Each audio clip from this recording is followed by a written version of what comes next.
Global ITI के YouTube channel में आप सभी का एक बार फिर से स्वागत है। आज जो हम लोग स्टार्ट करने वाले हैं, जो हमारी फिटर थ्योरी की आईटीआई सेकेंड ईयर के लिए जो क्लासेस चल रही थी उसका पार्ट 7 सॉल्व करेंगे।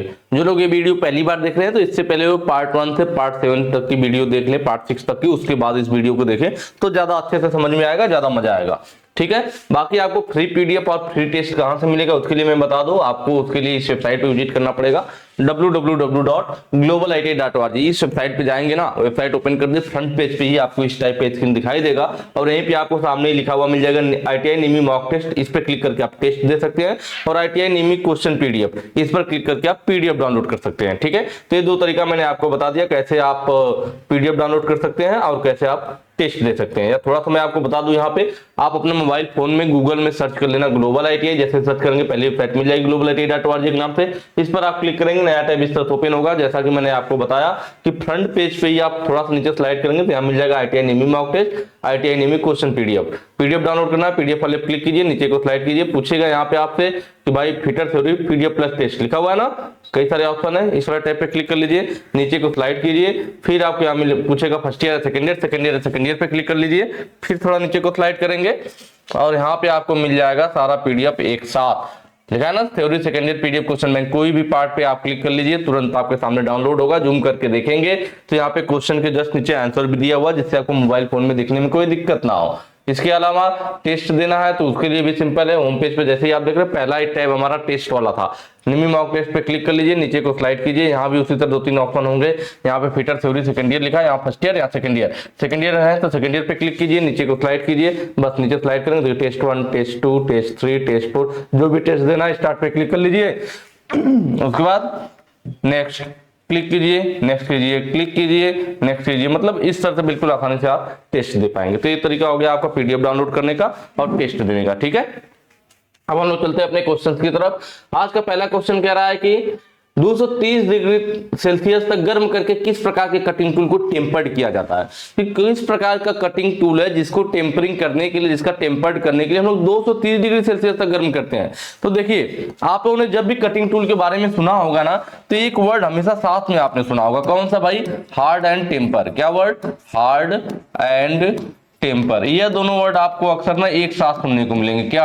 Hard and temper. Hard and temper में क्या होता है, तो कोई भी अगर हमारा कटिंग टूल है ना, तो कटिंग टूल को हम लोग हार्ड करते हैं, उसके बाद उसके साथ तुरंत टेम्पर करना पड़ता है। क्योंकि जब हार्ड करते हैं, हार्ड करने का मतलब उसकी कठोरता को बढ़ाना। कठोरता कैसे बढ़ेगा? उसमें कार्बन की मात्रा बढ़ेगी। जब किसी भी चीज में कार्बन की मात्रा ज्यादा हो जाती है तो उसमें ब्रिटलनेस का गुण आ जाता है, भंगुरता का गुण आ जाता है।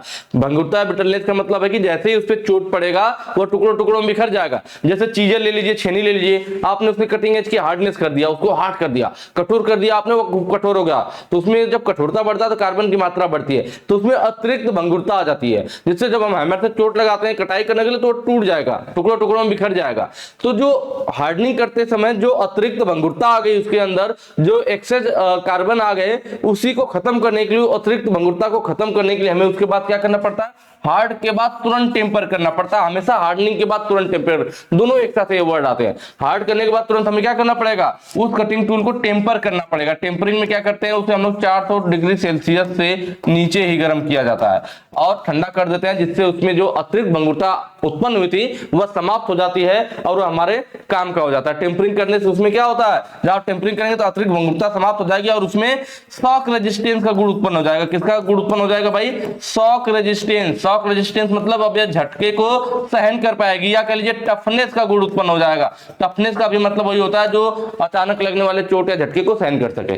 तो टेम्परिंग करने से ये दोनों गुण उसके अंदर उत्पन्न हो जाते हैं और वो हमारे फिर काम की हो जाती है। ठीक है, तो वही चीज है यहाँ पे कि 230 डिग्री सेल्सियस तक गर्म करके किसकी टेम्परिंग की जाती है भाई? तो 230 डिग्री सेल्सियस तक गर्म करके हम लोग टर्निंग टूल की टेम्परिंग करते हैं। किसका करते हैं? टर्निंग टूल का। आपको हो गया टर्निंग टूल क्या? तो लेथ मशीन के चक में जब हम जॉब को पकड़ते हैं, लेथ मशीन के चक में जब जॉब को पकड़ा जाता है तो इसकी टर्निंग करने के लिए इधर हमारा क्या होता है? एक टूल होता है जिसकी मदद से टर्निंग की जाती है और यह हमारा कैरियज पे पकड़ा गया होता है।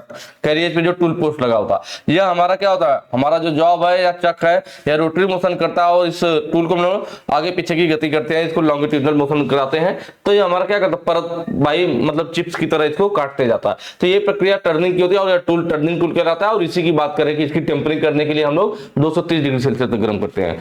अगर ड्रिल बीट जो आप लोग जानते हो ना, ड्रिल्स की अगर हमें टेम्परिंग करनी है तो इसको हम लोग 240 डिग्री सेल्सियस तक गर्म करेंगे, ये सब पॉइंट भी नोट कर लीजिएगा। टैप होगा हमारा तो 250 डिग्री सेल्सियस तक गर्म करेंगे। और अगर यहीं पे क्या हो जाए, रीमर होगा, तो रीमर के लिए हम लोग 260 डिग्री सेल्सियस तक गर्म करते हैं। आई बात समझ में? तो इन सब पॉइंट को भी नोट कर लीजिएगा कि किसको हम लोग कहां तक गर्म करते हैं। ठीक है, चलिए अब नेक्स्ट क्वेश्चन पे चलते हैं। अगला क्या है भाई, स्टील में नॉर्मलाइजिंग प्रक्रिया क्यों की जाती है? देखिए जल्दी जल्दी देखते हैं हम लोग, ये सब की चीजें हम लोग पहले भी पढ़ चुके हैं। देखिए, टू ऐड कटिंग एबिलिटी, काटने की क्षमता कैसे जुड़ती है भाई? तो काटने की क्षमता जुड़ती है हमारे हार्डनिंग प्रोसेस करने से। कैसे? हार्डनिंग प्रोसेस करने से काटने की क्षमता जुड़ती है। उच्च कठोरता को विकसित करना, भाई कोई भी चीज कैसे कठोर होगा? हार्डनिंग प्रोसेस करने से। हार्डनिंग करेंगे तो कार्बन की मात्रा बढ़ेगी, जिससे उसमें काटने की क्षमता जुड़ेगी। वो कठोर होगा तो दूसरे को काट देगा, उसमें कठोरता भी बढ़ेगा। और घिसने का प्रतिरोध बढ़ाने के लिए, तो देखिए घिसने का प्रतिरोध भी किससे बढ़ेगा? हार्डनिंग से बढ़ेगा। भाई घिसने का प्रतिरोध हो, जल्दी घिसेगा नहीं, जल्दी कटेगा नहीं, दूसरे को काट देगा। तो यह सब कब होता है? जब उसमें हार्डनिंग प्रोसेस किया जाता है। तो बचा क्या भाई एक बीच में? स्ट्रेस एंड स्ट्रेन को दूर करना। तो यही हो जाएगा नॉर्मल प्रक्रिया से। नॉर्मलाइजिंग करने से हमारा क्या होता है? स्ट्रेस स्ट्रेन दूर होता है, आंतरिक संरचना में सुधार होता है, आंतरिक दोष दूर होते हैं, ग्रेन संरचना परिष्कृत होती है। तो यह चीजें नॉर्मलाइजिंग के द्वारा होती है। नेक्स्ट पे आ जाइए। कह रहा है कौन सी ऊष्मा उपचार प्रक्रिया स्टील की वियर रेजिस्टेंस को बढ़ाती है? वियर रेजिस्टेंस मतलब उसको घिसाव प्रतिरोधी बनाना। वियर रेजिस्टेंस मतलब उसको क्या करेंगे? घिसाव प्रतिरोधी बनाना, मतलब वह जल्दी घिसे ना। अभी जस्ट पीछे मैंने बताया कि वह जल्दी कब नहीं घिसेगी? जब वह कठोर होगा। कोई भी चीज जल्दी कब नहीं घिसेगा? जब वह कठोर होगा। कठोर कैसे होगा? जब उसमें हार्डनिंग प्रोसेस किया जाएगा। ऑप्शन देखिए, ऑप्शन सी सही रहेगा, हार्डनिंग के द्वारा। ठीक है, आई बात समझ में? एनिलिंग में क्या होता है? तो एनिलिंग में हार्डनिंग को दूर किया जाता है। एनिलिंग प्रोसेस में इसमें कठोरता को दूर करते हैं। हार्डनिंग को दूर किया मतलब कठोरता को दूर करते हैं। हार्डनिंग के द्वारा कठोरता को बढ़ाते हैं, इसमें कठोरता को दूर करते हैं। जब कठोरता दूर होगा, कठोरता को कम करेंगे तो स्टील क्या हो जाएगी? सॉफ्ट हो जाएगी, मतलब सॉफ्टनेस बढ़ेगा, डक्टिलिटी बढ़ेगी, मशीनेबिलिटी बढ़ेगी। मशीनेबिलिटी मतलब जिसे आसानी से काटा और घिसा जा सके, वो मशीनेबिलिटी का गुण कहलाता है। डक्टिलिटी मतलब आसानी से तार के रूप में खींचा जा सके। यह सब चीजें किससे होगा? जब हम लोग एनिलिंग करेंगे। ठीक है, स्ट्रेस स्ट्रेन भी दूर होता है, स्ट्रेस स्ट्रेन भी दूर किया जा सकता है। तो ये सब एनिलिंग के द्वारा होता है। टेम्परिंग में क्या होता है? तो मैंने बताया था कि जो अतिरिक्त भंगुरता आ जाती है हार्डनिंग की वजह से, तो उसके बाद तुरंत टेम्परिंग किया जाता है 400 डिग्री सेल्सियस से नीचे। और इससे हमारा क्या होता है? स्टील के अंदर शॉक रेजिस्टेंस उत्पन्न होता है। क्या उत्पन्न होता है? शॉक रेजिस्टेंस का गुण उत्पन्न हो जाता है। शॉक रेजिस्टेंस का गुण उत्पन्न हो जाता है, या कह लीजिए टफनेस का गुण उत्पन्न हो जाता है। किसका? टफनेस का गुण उत्पन्न हो जाता है। नॉर्मलाइजिंग से क्या होगा? नॉर्मलाइजिंग से हमारा आंतरिक दोष दूर होगा, आंतरिक संरचना रिफाइन होगी, ग्रेन संरचना रिफाइन होगी। स्ट्रेस स्ट्रेन भी दूर करने के लिए कभी कभी यूज किया जाता है। ठीक है, नेक्स्ट पे आ जाइए। अगला कह रहा है एनिलिंग का उद्देश्य क्या है? स्टील को नरम करने के लिए। भाई एनिलिंग हम लोग क्यों करते हैं? अभी जस्ट मैंने बताया ना कि हार्डनिंग से हार्ड होता है, एनिलिंग कठोरता को दूर करता है। कठोरता को दूर करना मतलब सॉफ्ट बना देना। सॉफ्ट बनाना मतलब नरम बना देना। तो ऑप्शन ए बिल्कुल सही हो जाएगा कि स्टील को नरम करने के लिए एनिलिंग का उद्देश्य होता है। ठीक है, काटने की क्षमता किससे जुड़ेगी भाई? हार्डनिंग से जुड़ेगी। कठोर करेंगे तभी वो दूसरे को काट पाएगा, तो हार्डनिंग से जुड़ेगी। ठीक है, घिसने का प्रतिरोध, वही बात है, जल्दी घिसेगा कम नहीं जब वो हार्ड होगा, मतलब हार्डनिंग प्रोसेस के द्वारा। लास्ट है स्टील की ग्रेन संरचना को रिफाइन करना। मैंने बताया ना, ग्रेन संरचना को रिफाइन करना, आंतरिक दोष को दूर करना, यह सब किसके द्वारा होता है? नॉर्मलाइजिंग के द्वारा होता है। किसके द्वारा भाई? नॉर्मलाइजिंग के द्वारा होता है। चलिए नेक्स्ट पे आ जाइए। अगला कह रहा है कि स्क्वायर हेड स्क्रू में कॉलर क्यों प्रदान किए जाते हैं? स्क्वायर हेड स्क्रू में कॉलर क्यों प्रदान किए जाते हैं? यह हमारा स्क्रू है, इस पर यह कॉलर बना हुआ। कॉलर मतलब वासरनुमा, देख रहे ना, हेड के जस्ट नीचे वासरनुमा आकृति बनाई गई है। अब बात किया तो स्क्वायर हेड से, ध्यान रखिए 1 2 3 4 फलक है। ज्यादातर स्क्वायर हेड वाला हमारा जो स्क्रू होता है ना, इसको लोग लकड़ी के कामों में यूज करते हैं। तो हम देख रहे हैं यहाँ पे स्क्वायर हेड है, 4 भुजा 4 फलक है, तो स्क्वायर हेड हो गया। इसके नीचे कॉलर बना हुआ, इसी को यह कॉलर कह रहा है। यही हमारा क्या कह रहा है? कॉलर। तो यह कॉलर क्यों बना हुआ भाई? कॉलर मतलब वासरनुमा आकृति। तो जब हम लोग इस स्क्रू को बना रहे थे ना, स्क्रू को बनाते समय ही, उसके हेड को बनाते समय ही उसके हेड के साथ फोर्जिंग करके हम एक नीचे वास्तर नुमा बना देते हैं आकृति, उसी को कॉलर कहते हैं। यह इसलिए बनाया जाता है जिससे हमें इस स्क्रू के साथ अलग से वास्तर की जरूरत नहीं पड़ती। इसको फोर्जिंग करते समय, हेड बनाते समय ही इसके साथ क्या होता है, वास्तर नुमा नीचे आकृति बना दी जाती है, जिससे हमें अलग से वास्तर की जरूरत नहीं पड़ती। और इसका ये फायदा होता है कि जैसे मान लीजिए कोई हमारा जॉब है, इस तरह से जॉब में हमारा क्या होल बना हुआ है, अगर इस पर मान लीजिए आप पहले नॉर्मल बिना वास्तर वाला नॉर्मल हेड वाला हम इसको यहाँ टाइट करते हैं, तो इसका क्या होगा, हेड यहाँ तक आएगा, इसके नजदीक रहेगा। तो जब ज्यादा टाइट आप प्रेशर करेंगे तो यहाँ किनारों पे इसके धातु के सरफेस के टूटने का डर रहेगा। पर यहीं पर क्या करें, जो हमारा जॉब है, यहाँ पर जो हमारा होल है, इसमें अब वास्तर नुमा इस तरह से हेड बना हुआ है, कॉलर लगा हुआ है, इस स्क्रू को लगाएंगे तो क्या होगा, इसका जो नीचे वाला वास्तर है वो यहाँ तक फैल जाएगा। वास्तर पता चला हमारा यहाँ तक फैल गया, इसका हेड इसके ऊपर यहीं तक है। तो पहले डायरेक्ट हेड यहाँ सरफेस पे अपना प्रेशर, जब भाई टाइट करोगे तो यहाँ पे प्रेशर पड़ेगा, दबाव पड़ेगा ना, तो इतनी दूरी पे इसके नजदीक ही प्रेशर पड़ रहा था तो किनारा टूटने का डर था। लेकिन जब हमारा इस तरह से कॉलर नुमा या वास्तर नुमा वाला हमारा हेड मिल गया तो यहाँ पे क्या हुआ कि अब जो हेड का प्रेशर है पूरा इस वास्तर पे गया और वास्तर ने क्या किया, उस प्रेशर को सरफेस पे ज्यादा दूर तक फैला दिया। तो इससे यहाँ कोने टूटने का डर नहीं रहेगा, आपकी जो कार्य की सतह होगी, जो सरफेस होगी, वो सुरक्षित रहेगी, इसके टूटने का डर नहीं होगा। तो यहाँ ऑप्शन ये देखिए सही होगा, प्रोटेक्ट वर्क सरफेस, कि कार्य की सतह को सुरक्षित रखा जा सके, इसीलिए ये वाला यूज किया जाता है। ठीक है, नेक्स्ट पे आ जाइए। कह रहा है टेपर प्लग गेज का उद्देश्य क्या है। हम लोग की पहली बात हो चुकी है कि अगर रिंग गेज होगा तो बाहरी सरफेस, रिंग मतलब अंगूठी बाहर पहनी जाती है तो बाहरी सरफेस को चेक करेगा, प्लग मतलब सॉकेट के अंदर चला जाता है तो प्लग अंदर की माप को चेक करेगा। तो यहाँ पूछा भी प्लग गेज लगा है मतलब आंतरिक माप को चेक करेगा, लेकिन कौन से आंतरिक माप की बात कर रहा है, टेपर प्लग गेज मतलब आंतरिक। वैसे बस प्लग गेज होता तो आंतरिक होल के डाया को चेक करता, टेपर प्लग गेज है तो आंतरिक होल के टेपर को चेक करेगा। तो यहाँ पे हम लोग देख लेते हैं ऑप्शन कहां पे भाई, परफेक्ट फिट के साथ छिद्र की जांच करें, check the hole with perfect fit. सिर्फ होल की जांच, होल की जांच मतलब आंतरिक व्यास की जांच की बात कर रहा है। नॉर्मल प्लग गेज कौन था, सिर्फ प्लग गेज लिखा होता तब यह वाला ऑप्शन सही होता। किसके द्वारा चेक होता है भाई, प्लग गेज के द्वारा। इस तरह से होता है प्लग गेज ना,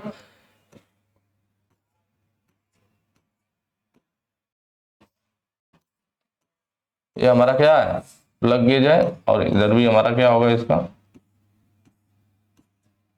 ठीक है, यह नॉर्मल प्लग गेज हो गया, जिससे हम लोग क्या करते हैं, आंतरिक होल का चेक करते हैं। उसके बाद बारी आती है क्या, check the hole with perfect fit, check the hole with perfect fit और चेक द होल।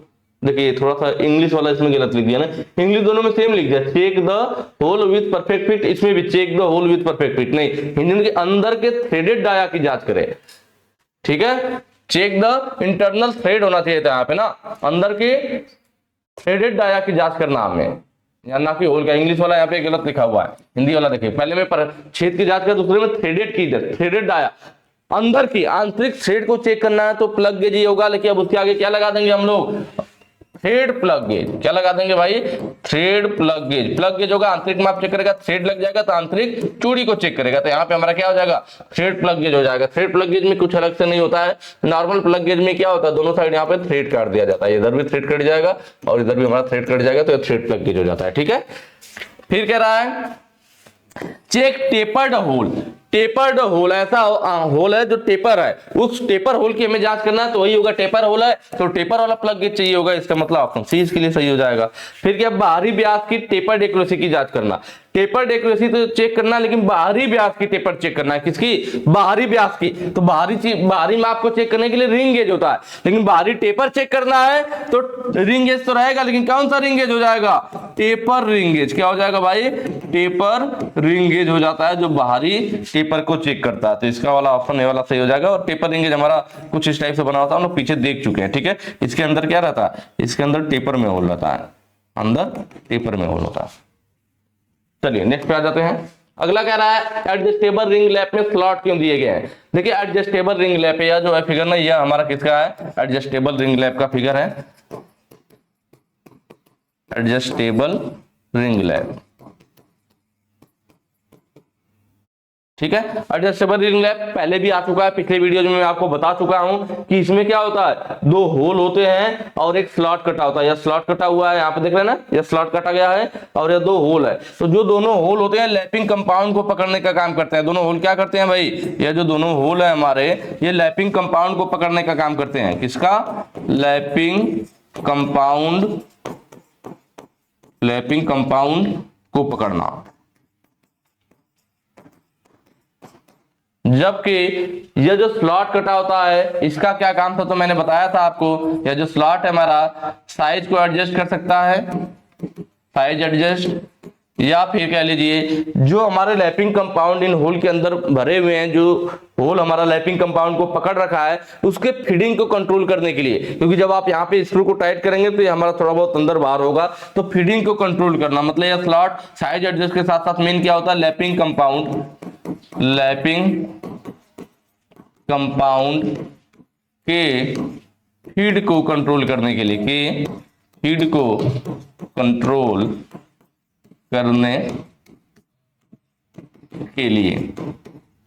ठीक है। तो यहाँ पे ऑप्शन देखिए, एडजस्टेबल रिंग लैप में स्लॉट क्यों दिया गया है, तो लास्ट वाला ऑप्शन लैपिंग कंपाउंड की फीडिंग की अनुमति देना, इसीलिए स्लॉट है ना, तो ऑप्शन डी यहाँ पे सही हो जाएगा। चीज मैं आपको पहले भी बताया था। यहाँ पे जो एक फिगर देख रहे हैं ना, दरअसल मैंने यहाँ पे इसके साथ ले लिया था, यह भी हमारा लैप का एक टाइप है। यह कौन सा लैप है, तो आपने बियरिंग में देखा होगा, बियरिंग में बूस्ट यूज किया जाता है। बियरिंग के अंदर हम लोग बूस्ट यूज करते हैं कि जब कभी कभी क्या, जब हमारा फ्रिक्शन बियरिंग होता है तो उसमें शाफ्ट पूरा फ्रिक्शन करता है उसके साथ, तो हमारे बियरिंग का होल का डाया बढ़ जाता है, पूरा बियरिंग बदलना पड़ता था। इसीलिए हमने क्या किया, इस तरह बेलनाकार आकृति का एक बूस्ट यूज किया, उसमें ऐसे स्लॉट नहीं कटा हुआ था, वो पूरा बेलनाकार आकृति का था, जिसको बियरिंग जो हमारी फ्रिक्शन बियरिंग थी उसका थोड़ा सा होल का डाया बढ़ा करके उसमें हमने बूस्ट बियरिंग को डाल दिया। अब हमारी जो शाफ्ट थी बूस्ट बियरिंग के अंदर घूमती थी और इससे हमारा बूस्ट बियरिंग खराब होता था, जिससे बूस्ट को बदलना आसान होता था पूरी बियरिंग की अपेक्षा। तो उसी आकृति का यह भी हमारा लगभग बना हुआ, तो इसीलिए इसको भी क्या बोलते हैं, बूस्ट लैप बोलते हैं। क्या बोलते हैं, बूस्ट लैप बोलते हैं, बूस्ट लैप, क्योंकि यह बूस्ट की आकृति का है। लेकिन इसमें देखेंगे यह बीच में पूरा स्लॉट कटा हुआ लंबाई से ना, इसीलिए इसको स्प्लिट, विभक्त दो भागों में ना, तो इसीलिए इसको स्प्लिट बूस्ट लैप बोल देते हैं। क्या बोल देते हैं भाई, बूस्ट लैप तो है बूस्ट की आकृति, लेकिन ये पूरा बीच में दो भागों में विभक्त है, स्लॉट काट दिया गया है, स्लिट है, तो फिर यहाँ पे हम लोग स्प्लिट बूस्ट लैप बोल देते हैं। ये स्क्रू लगे होते हैं जिससे इसको टाइट और लूज किया जा सकता है। चलिए नेक्स्ट पे आ जाइए। कह रहा है कौन सा घटक में उत्कृष्ट कटाई गुण नहीं होता है और महंगा है, which abrasive has excellent cutting properties and expensive. ठीक है, एक सेकंड रुक जाइए। चलिए यहाँ पे थोड़ा सा इस बात को ध्यान दीजिएगा, ये हिंदी में नई गलतियां हो गई है। यहाँ पे लिखा है कौन सा अपघर्तक में उत्कृष्ट कटाई गुण नहीं होता है, जबकि इंग्लिश में देखिए लिख रहा है which abrasive has excellent cutting properties, किसमें अच्छे कटाई गुण है और महंगा है। जबकि ये क्वेश्चन पीछे भी आया था, वहां पे शायद मुझसे इसमें गलती हो गई है ना, इसको ध्यान रखिएगा। मैंने बोरान कार्बाइड में आपको बता दिया था कि इसके कटाई गुण अच्छे नहीं है, नहीं ये उल्टा हो गया था भाई, ये महंगा है लेकिन कटाई गुण इसके अच्छे होते हैं। ठीक है, तो उसको जरा करेक्ट कर लीजिएगा आप लोग, पीछे के वीडियोज में गड़बड़ हुआ है। ठीक है, वहां ध्यान रखिएगा, इसमें यह नहीं होगा, ये गड़बड़ हो गया, नहीं होगा। इसका क्या होना चाहिए, कौन सा अपघर्तक में उत्कृष्ट कटाई गुण होता है। लिखा है ना यहाँ पे इंग्लिश में which abrasive has excellent cutting properties, किसके अंदर एक्सीलेंट कटिंग प्रॉपर्टीज है, अच्छे कटाई के गुण है, यह पूछ रहा है, लेकिन महंगा है। महंगा होने की वजह से हम लोग इसको डाई व गेजों की लैपिंग के लिए यूज करते हैं, नॉर्मल सब के लिए यूज नहीं करते हैं। तो यहाँ पे क्वेश्चन में पीछे भी आया था, तो वहां पे मैंने आपको बताया था कि अच्छे कटाई गुण नहीं होते हैं, जबकि ये गलत हो गया। ठीक है, पीछे भी इसको करेक्ट कर लीजिएगा। क्या रहेगा यहाँ पे भाई, अच्छे कटाई गुण होते हैं। बोरान कार्बाइड है हमारा, इसी का अच्छा कटाई गुण होता है, लेकिन वो महंगा होता है। ध्यान रखिएगा इस बात को, क्या है, कटाई के गुण अच्छे हैं, कटाई के गुण अच्छे हैं, लेकिन क्या है, महंगा है। इस वजह से, महंगा होने की वजह से हम लोग इसका यूज कहाँ करते हैं, डाई व गेजों की लैपिंग के लिए। किसके लिए, डाई व गेजों की लैपिंग के लिए, डाई व गेजों की लैपिंग के लिए किया जाता है, डाई व गेजों की लैपिंग के लिए। ठीक है, डायमंड की बात करें, हीरा, तो देखिए छोटे सुराखों की लैपिंग के लिए, छोटे सुराखों की लैपिंग के लिए हो, या फिर बात कर लीजिए सबसे कठोर यही होता है ना, डायमंड सबसे कठोर होता है, छोटे सुराखों की लैपिंग के लिए होता है या सबसे कठोर होता है। जबकि जो हमारा बोरान कार्बाइड है यह कठोरता में दूसरे नंबर पे आता है। यह क्या है, बोरान कार्बाइड कठोरता में डायमंड के बाद आता है, दूसरे नंबर पे आता है। ठीक है, चलिए डायमंड का हो गया छोटे सुराखों के लैपिंग के लिए, या टंगस्टन कार्बाइड और सिरेमिक हो, टंगस्टन कार्बाइड या फिर सिरेमिक की लैपिंग करनी हो, किसका, सिरेमिक का लैपिंग करना हो तो उसके लिए यूज किया जाता है। सिलिकॉन कार्बाइड कहाँ यूज किया जाता है भाई? तो जहां हमें अधिक मात्रा में धातु घिसना हो, अधिक मात्रा में धातु घिसने, या फिर कह लीजिए मैंने बताया था आपको, एस से स्टील याद आ जाएगा, सी से कास्ट आयरन, स्टील के आगे हार्ड लगा लेंगे तो hardened steel, steel and cast iron की कटाई के लिए। ठीक है, लास्ट है एल्युमिनियम ऑक्साइड। एल्युमिनियम ऑक्साइड हमारा दो टाइप का होता है, एक फ्यूज्ड वाला होता है, एक फ्यूज्ड वाला होता है, एक अनफ्यूज्ड वाला होता है, फ्यूज्ड और अनफ्यूज्ड। जो फ्यूज्ड वाला हमारा होता है ये सॉफ्ट के लिए, soft steel and non ferrous metal, non ferrous metal के लिए। जबकि अनफ्यूज्ड वाला जो होता है हमारा, यह उच्च कोटि की फिनिशिंग के लिए, उच्च कोटि की फिनिशिंग के लिए। जरा इस वाले पॉइंट का जरूर ध्यान रखिएगा ना, बोरान कार्बाइड वाला पीछे भी गलत हुआ है, तो इसको थोड़ा ध्यान रखिएगा कि इसमें कटाई के गुण अच्छे हैं और महंगा है। ठीक है, पीछे भी मैंने बोल दिया था कटाई के गुण अच्छे नहीं है, लेकिन गलत हो गया तो इसको याद रखिएगा, कटाई के गुण इसमें अच्छे होते हैं और ये महंगा होता है, इस वजह से इसका यूज डाई और गेजो की लेपिंग के लिए होता है। ठीक है, इस बात को थोड़ा ध्यान दीजिएगा। नेक्स्ट पे चलते हैं। लैपिंग क्या पूछ रहा, लैपिंग क्या? देखिए फाइलिंग ऑपरेशन, फाइलिंग ऑपरेशन में फाइल के द्वारा फिनिशिंग किया जाता है। ठीक है, इसमें लैपिंग से कोई मतलब नहीं। ग्राइंडिंग ऑपरेशन में ग्राइंडिंग के द्वारा होता है, ग्राइंडर के द्वारा होता है। चीजलिंग ऑपरेशन में चीजल यूज करते हैं, ठीक है, कटाई करने के लिए। लेकिन लैपिंग क्या है, तो मैंने बताया था आपका फाइल हो, ग्राइंडिंग हो, होनिंग हो, सबकी अपेक्षा सबसे अच्छा हमें फिनिशिंग किससे मिलता है? लैपिंग से मिलता है। इसका मतलब लैपिंग जो होता है वह प्रिसीजन फिनिशिंग ऑपरेशन होता है। तो ऑप्शन डी आपका सही हो जाएगा। इसमें जो लैपिंग में जो हम लोग एब्रेसिव पार्टिकल यूज करते हैं वो 50 से लेकर के 800 नंबर तक यूज किया जाता है। ठीक है, चलिए नेक्स्ट पे आ जाते हैं। अगला कह रहा है इस लैप टूल का नाम क्या? अभी मैंने जस्ट आपको पीछे बताया था कि बुश की आकृति का होता है और इसमें सिर्फ पूरा लंबाई में स्लॉट कटा है, तो बुश लैप कहते हैं। स्लॉट कट होने की वजह से दो भागों में विभक्त है तो स्प्लिट बुश लैप बोल देते हैं। तो ऑप्शन ए आपका सही हो जाएगा, स्प्लिट बुश लैप।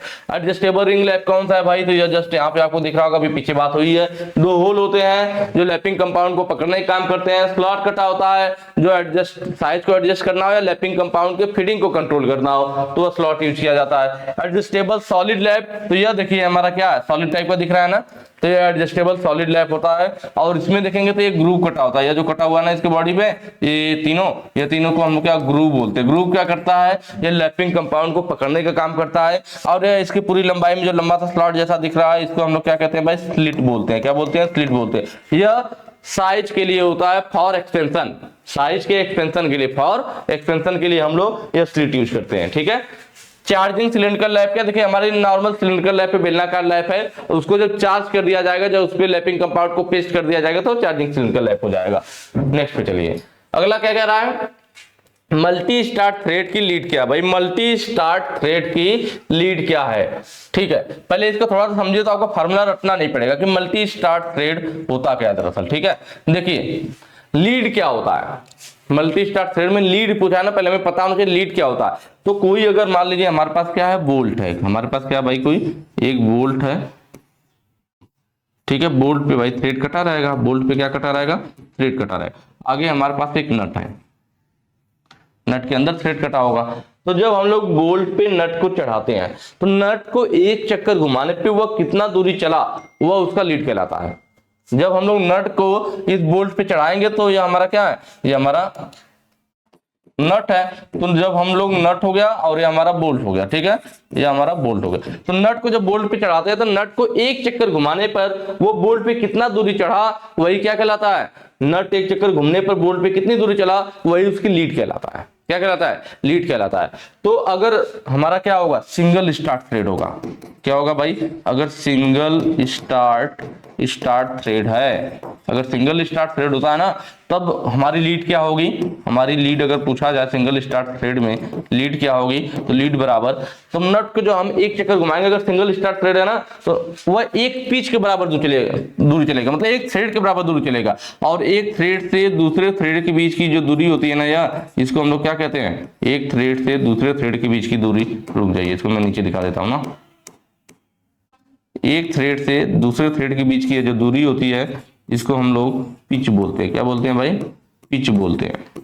ठीक है। तो जब हम लोग नट को सिंगल स्टार्ट थ्रेड है, जब नट को इस पे एक चक्कर घुमाएंगे तो वही एक थ्रेड के बराबर दूरी चलेगा। एक थ्रेड के बराबर दूरी चलने का मतलब क्या है कि एक थ्रेड से दूसरे थ्रेड के बीच की दूरी जो होती है उसको हम लोग पिच कहते हैं। एक थ्रेड के बराबर दूरी चलना मतलब एक पिच के बराबर दूरी चलना। इसका मतलब आप कह सकते हो कि सिंगल स्टार्ट थ्रेड में जो लीड होता है वह पिच के बराबर होता है। मतलब जितना उसका पिच होगा नट उतना ही एक चक्कर में घूमेगा, क्योंकि एक चक्कर में जितना वह घूमता वही उसकी लीड कहलाती है। तो एक चक्कर में वह एक पिच के बराबर घूमेगा तो लीड उसकी उसके पिच के बराबर हो गई। पर यहीं पे क्या हो, डबल स्टार्ट थ्रेड हो, क्या हो भाई, डबल स्टार्ट थ्रेड हो। तो इसमें क्या होगा, तो इसकी लीड देखिए, डबल स्टार्ट थ्रेड में जो लीड होगी हमारी ना, तो डबल स्टार्ट थ्रेड, तो इसमें क्या होगा ना कि एक चक्कर घुमाने पे जो हमारा डबल स्टार्ट थ्रेड है, तो एक चक्कर घुमाने पे नट दो थ्रेड के बराबर दूरी चलेगा। तो देखिए दो थ्रेड के बराबर चलने का मतलब है एक थ्रेड दो थ्रेड, यह वाला और यह वाला, दो थ्रेड के बराबर मतलब P प्लस P हुआ ना, P प्लस P बराबर क्या हो जाएगा, 2P हो जाएगा। मतलब अगर डबल स्टार्ट थ्रेड है तो हमारा नट एक चक्कर घुमाने पे इस पे दो डबल स्टार्ट तो दो थ्रेड के बराबर दूरी चलेगा। दो थ्रेड मतलब क्या होगा, P प्लस प्लीज दो पिच के बराबर दूरी चलाना। तो यहाँ पे आप लिख सकते हैं 2 इंटू पिच, 2P लिखिए, 2 इंटू पिच लिखिए, ठीक है। पर अगर यहाँ पे ट्रिपल स्टार्ट थ्रेड हो, ट्रिपल स्टार्ट थ्रेड हो, तो क्या होगा, लीड बराबर भाई, लीड बराबर होगा, देखिए ट्रिपल स्टार्ट थ्रेड। अब हम जब नट को एक चक्कर इस पे घुमाएंगे तो ये तीन थ्रेड के बराबर दूरी चलेगा। ट्रिपल स्टार्ट तो तीन थ्रेड के बराबर, नट एक चक्कर घूमेगा तो तीन थ्रेड के बराबर दूरी चलेगा। तीन थ्रेड मतलब क्या, P प्लस पी मतलब 3P के बराबर, मतलब आप कह सकते हो 3 गुणे पिच, जितना स्टार्ट थ्रेड उतना ही आगे का गुणा हो जा रहा है ना। डबल स्टार्ट है 2 गुणे पिच, ट्रिपल स्टार्ट है तो 3 गुणे पिच, मतलब स्टार्ट की संख्या पे डिपेंड कर रहा है। इसी से हमारा फार्मूला क्या बना दिया गया, यह फार्मूला बनाया गया कि हमारा लीड बराबर क्या हो जाएगा भाई, तो हमारा लीड बराबर हो जाएगा कि उसका पिच कितना है, पिच इंटू कौन सा स्टार्ट है, सिंगल स्टार्ट होगा तो एक का गुणा करेंगे, डबल स्टार्ट तो 2 का गुणा किए थे, ट्रिपल स्टार्ट तो 3 का गुणा किए थे। तो वही है स्टार्ट की संख्या क्या है, तो इसलिए बना देगा पिच इंटू स्टार्ट की संख्या। सिंगल स्टार्ट होगा एक का गुणा करेंगे तो क्या हो जाएगा, लीड बराबर पिच आ जाएगा। डबल स्टार्ट होगा तो 2 का गुणा करेंगे तो 2 गुणे पिच आ जाएगा, जो यहाँ पे हमने निकाला था। ट्रिपल स्टार्ट होगा तो पिच गुणे स्टार्ट की संख्या, ट्रिपल स्टार्ट है 3 का गुणा करेंगे तो लीड बराबर क्या होगा, 3 गुणे पिच आ जाएगा, ये चीज आ जाएगा ना। तो यहाँ से फार्मूला बनाया गया हमारा कि क्या होता है, pitch into number of start. आया होगा समझ में, तो आपको रटना नहीं पड़ेगा। नेक्स्ट आ जाइए, इस स्क्रू का प्रकार पूछ रहा है, तो देख रहे हैं इसमें कोई भी हेड नहीं बना हुआ है। इसको टाइट या लूज करने के लिए इसके अंदर क्या हुआ है, हेक्सागोनल ग्रुप टाइप का कटा हुआ है, जिसमें हम लोग एलन की लगा करके इसको टाइट या लूज करते हैं। इस स्क्रू को हम लोग ग्रब स्क्रू कहते हैं। ये अपने इसमें हेड नहीं है तो ये पार्ट को हेड से नहीं पकड़ता है, तेल से पकड़ता है, और ये लाइट ड्यूटी हल्के कार्यों के लिए यूज किया जाता है, हल्के कार्यों के लिए, ठीक है। चलिए हेक्सागन हेड स्क्रू, यह सबसे ज्यादा यूज होने वाला स्क्रू देख रहे हैं, 1 2 3 4 5 6 फलक है, इसमें सबसे अधिक यूज होने वाला यही स्क्रू होता है, कौन सा, हेक्सागन वाला हेड स्क्रू। उसके बाद बारी आती है राउंड हेड स्क्रू। तो इसका हेड देखिए राउंड में बना होता है, और इसको टाइट या लूज करने के लिए इसमें एक स्लॉट काट दिया जाता है, जिसमें हम लोग स्क्रू ड्राइवर वगैरह लगा करके टाइट या लूज कर सके। स्क्वायर हेड स्क्रू, तो यह देखिए आपके सामने स्क्वायर हेड स्क्रू, 1 2 3 4 है फलक है, 6 फलक था तो हेक्सागन, 4 फलक है तो स्क्वायर हेड स्क्रू। यह ज्यादातर हमारा लकड़ी के कामों में यूज किया जाता है, लकड़ी के कार्यों में यह ज्यादातर यूज किया जाता है। नेक्स्ट पे आ जाइए, अगला है इस नट का नाम क्या है, कौन सा पूछ रहा है भाई, तो ये जो आपके सामने दिख रहा है ना, इस नट का नाम हमसे पूछ रहा है। तो यहाँ पे देखिए क्या है, पहला है कैसल नट, स्लॉटेड नट। देखिए स्लॉटेड नट कौन सा है, तो यह जो है हमारा स्लॉटेड नट है। इसमें क्या था, हमारा जो हेक्सागन नट होता है ना, वही नट था, उसके सभी फेस पे क्या किया हमने 1/3 गहराई तक स्लॉट काट दिया, देख रहे हैं ना, सभी फेस पर 1/3 गहराई तक, कितना भाई, 1/3 गहराई तक हमने स्लॉट काट दिया। क्यों काटा, जिससे नट को लॉक किया जा सके, लॉक नट के रूप में अंतर्गत आते हैं। जैसे मान लीजिए कोई हमारा बोल्ट होता है ना, मशीनों में वाइब्रेशन हो तो वहां पे नट खुले ना, तो ये बोल्ट में क्या करते हैं हम लोग, थ्रेड काटते हैं। क्या काटते हैं भाई, बोल्ट में थ्रेड काटते हैं, और बोल्ट में यहाँ एक होल बना होता है, तो इसको हम लोग क्या करते हैं, उसमें हम लोग यह स्लॉटेड नट यूज करते हैं। इसको हम लोग जब नट पे टाइट करने के बाद, नट पे टाइट करने के बाद मशीनों में वाइब्रेशन हो तो नट खुले नहीं, इसके लिए क्या करते हैं, नट में स्लॉट कटा हुआ है, नट इसमें जब टाइट हो जाएगा, टाइट करने के बाद देखेंगे एक हमारे पास स्प्लिट पिन होती है। क्या होता है भाई, स्प्लिट पिन होता है इस तरह से, हम लोग टाइट करने के बाद इस स्प्लिट पिन को इस स्लॉट में से होते हुए यह छिद्र जिस भी स्लॉट के सामने आएगा उस छिद्र में डालते हुए यह दोनों पिन इस छिद्र में से बोल्ट के छिद्र में से होते हुए उस पर निकल जाएगी। फिर उसके दोनों पैर को यहाँ इस साइड दोनों साइड मोड़ देते हैं, इस तरह से अलग नट जो है लॉक हो जाता है। अब जब तक पिन नहीं निकालेंगे तब तक यह नट खुलेगा ही नहीं।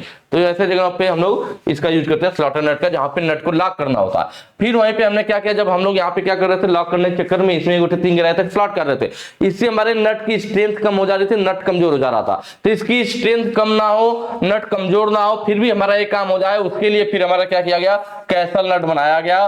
कैसल नट का फिगर हमारा ये है, देख रहे हैं इसमें जो नट की मोटाई थी इस पर कोई स्लॉट नहीं कटा गया, जिसकी इसकी स्ट्रेंथ बनी रहे, जिससे इसकी स्ट्रेंथ बनी रहे, उसमें दिक्कत ना आए। जबकि इसके ऊपर कुछ भाग हमने गुलाई में बढ़ा दिया, उसमें फिर हमने स्लॉट काट दिया, उसमें फिर हमने क्या किया, स्लॉट काट दिया। अब हमारा जो है स्प्लिट पिन इसमें से होते हुए बोल्ट के छिद्र में से होते हुए जाकर के नट को लॉक भी कर देगा और नट की स्ट्रेंथ भी बनी रहेगी। कई बार एग्जाम में पूछता है कि कौन सा नट है जिसमें नीचे का भाग उसका जैसा का तैसा रहता है, उसके ऊपरी भाग को बेलनाकार भाग में कुछ आकृति बढ़ा दी जाती है, तो वो यही है, कैसल नट है। ठीक है, टी नट कौन सा है, तो देखिए ये है, आकृति कैसी है, टी की जैसे दिख रही है ना,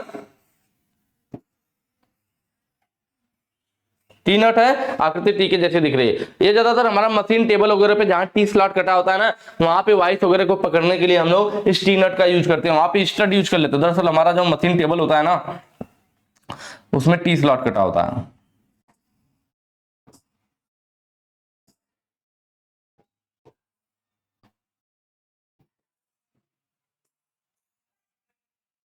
ठीक है, इस तरह से टी स्लॉट कटा होता है। तो ये वाला हिस्सा क्या होता है, इसके अंदर चला जाएगा, क्या होगा, ये जो नीचे चौड़ा वाला हिस्सा है और ये पतला वाला, इसके अंदर पूरा ये अंदर तक रहता है, ऐसे रोटेट करता है, इसके अंदर चला जाता है और नीचे वाला हिस्सा यहाँ फंस जाता है और ये इसके ऊपर आ जाता है। तो यहाँ पे हम लोग स्टड यूज करते हैं, क्या यूज करते हैं भाई, स्टड यूज करते हैं, स्टड, जिसमें क्या होता है दोनों साइड थ्रेड होती है। तो एक नट को हम लोग टी नट नीचे लगा लेते हैं, फिर ऊपर वाइस रखने के बाद मशीन के टेबल पे फिर ऊपर क्या करते हैं, नॉर्मल नट को टाइट कर देते हैं, जिससे उसको पकड़ लेता है। तो ये हमारा टी नट होता है। कैप नट क्या है भाई, तो ये हमारा कैप नट है। कैप नट में देख रहे हैं एक हिस्सा पैक होता है, एक हिस्से में होल होता है, दूसरा वाला बिल्कुल प्लेन होता है। जैसे पेन की कैप होती है, एक साइड बंद और एक साइड खुला होता है, वैसे अभी नट एक साइड खुला होता है, थ्रेड कटी होती है, दूसरा बिल्कुल हिस्सा पैक होता है। इससे फायदा यह होता है कि कोई भी हमारे नट बोल्ट पे, किसी भी बोल्ट पे जब इसको टाइट करते हैं तो यह क्या होता है, यह पूरा लास्ट वाला हिस्सा इसको यहाँ कवर कर लेता है और इसकी बाहरी थ्रेड को गंदगी से, वातावरण की गंदगी से, धूल मिट्टी से बचाता है। तो यह कैप नट होता है। नेक्स्ट पे आ जाइए, अगला कह रहा है इस नट का नाम क्या। देखिए यह हमारे पास दो नट दिखाए गए हैं, इसमें नीचे देखिए पिन जैसा बना हुआ है, इसमें भी 3 पिन बना हुआ है, इसमें भी पिन बना हुआ है ना। तो यह हमारा जहां पे बराबर स्पेस, कोई सरफेस ऊबड़ खाबड़ सरफेस है, बराबर सरफेस नहीं है, तो वहां पे हम लोग इसका यूज करते हैं। इसको हेक्सागोनल वेल्ड नट बोलते हैं, क्योंकि इसमें 3 पिन होती है जो आराम से सरफेस पे जाकर के टिक जाती है और उसको स्पेस देती है बैठने के लिए। कैसल नट कौन सा है भाई, अभी जस्ट पीछे मैंने बताया कि हमारा स्लॉटेड नट में, उस नट में स्लॉट काट दिया जा रहा था जिससे नट की स्ट्रेंथ कम हो जाती थी, इसीलिए हमारी स्ट्रेंथ कम ना हो तो नट के ऊपर कुछ भाग बेलनाकार भाग में बढ़ा लेते, उसमें स्लॉट काट देते, वो कैसल नट होता है। हेक्सागन नट विद कॉलर, तो ये देखिए हेक्सागन नट विद कॉलर, देख रहे हैं ना, नट बनाते समय उसके साथ वाशरनुमा आकृति बना दी जाती है, वही हेक्सागन नट विद कॉलर बना बोला जाता है। जैसे अभी हम लोग पीछे क्या पढ़े थे, स्क्रू पढ़े थे, स्क्वायर हेड वाला स्क्रू था ना कॉलर वाला, वैसे ही कॉलर के साथ हेक्सागन नट, इसमें भी हमें क्या अलग से वाशर की जरूरत नहीं पड़ती है। सेल्फ लॉकिंग नट, तो देखिए यही हमारा जो कैसल नट था, स्लॉटेड नट था, पेनिंग या ग्रूव नट होता है, हमारा साइमंड नट होता है, यह सब नट हमारे सेल्फ लॉकिंग नट के अंतर्गत आते हैं, जो खुद से लॉक कर लेते हैं, जिससे हमारा क्या होता है, वाइब्रेशन के समय वह नट खुलते नहीं है। दरअसल सेल्फ लॉकिंग में हमारा ना साइमंड नट, पेनिंग या ग्रूव नट ये सब आते हैं। ठीक है, चलिए अगला क्या है भाई, इस रिंच का नाम क्या है। यह जो रिंच यहाँ पे दिखा रखा है, इस रिंच का नाम पूछ रहा था कि यहाँ पे आगे हुक जैसा बना हुआ है ना, कैसा बना हुआ, आगे की आकृति हुक जैसी बनी हुई है, दिख रहा है ना, तो इसलिए कौन सा रिंच हो जाएगा भाई, हुक रिंच हो जाएगा। देखिए यहाँ पे कहीं है क्या, ऑप्शन भी दे रखा है हुक रिंच, आगे हुक जैसा बना हुक रिंच है। यहाँ पे क्या होता है, जिस नट पे ऐसे नट के परिधि पर स्लॉट कटे होते हैं उनको इसमें फंसा करके टाइट या लूज करने के लिए हम लोग हुक रिंच का यूज करते हैं। फेस रिंच क्या होता है, देखिए फेस पे पिन टाइप का या फेस पिन रिंच कह लीजिए, या देख रहे हैं फेस रिंच या फेस पिन रिंच इस तरह से हमारे होते हैं, जिसके देख रहे हैं इसके फेस पे पिन जैसा निकला होता है और इसमें जो हमारे बोल्ट होते हैं ना, जो नट होता है ना, उसके परिधि पर यहाँ छिद्र बने होते हैं, छिद्र बना होता है, तो इसको इन छिद्रों में फंसा करके इसको टाइट या लूज करने के लिए या फेस रिंच या कह लीजिए फेस पिन रिंच का यूज करते हैं। ठीक है। या आप देखेंगे तो जो आपके ग्राइंडर, अगर वर्कशॉप में आप लोगों को हैंड ग्राइंडर होगा ना, तो हैंड ग्राइंडर में आप देखेंगे तो हैंड ग्राइंडर का जो ब्लेड होता है, ब्लेड टाइट करने के बाद आगे जो नट कसा जाता है वो नट इसी टाइप का होता है। इसको टाइट या लूज करने के लिए उसके साथ या फेस रिंच मिलता भी है ग्राइंडर के साथ। चलिए, तो आज के लिए इतना ही रहेगा, यहाँ पे ये चीजें आपकी कंप्लीट होती है। और वीडियो कैसी लग रही है कमेंट करके जरूर बताइएगा, और अगर वीडियो अच्छी लगी है तो ज्यादा से ज्यादा शेयर कीजिएगा। और आपका काम यहीं पे नहीं खत्म होता है, आपको इसके बाद तुरंत क्या करना है, आपको वेबसाइट पे जाना है। वेबसाइट पे जाने के बाद, वेबसाइट क्या है, www.globalIT.org, इस वेबसाइट पे जाकर के आप तुरंत टेस्ट लगाइए, इन सब क्वेश्चन को दोबारा रिवाइज कीजिए और फिर कमेंट करके बताइए कि आपका कितना क्वेश्चन सही हुआ था। ठीक है, चलिए फिर आज के लिए यहीं पे समाप्त करते हैं सेशन को। नेक्स्ट वीडियो में मिलेंगे नेक्स्ट क्वेश्चन के साथ। Thank you.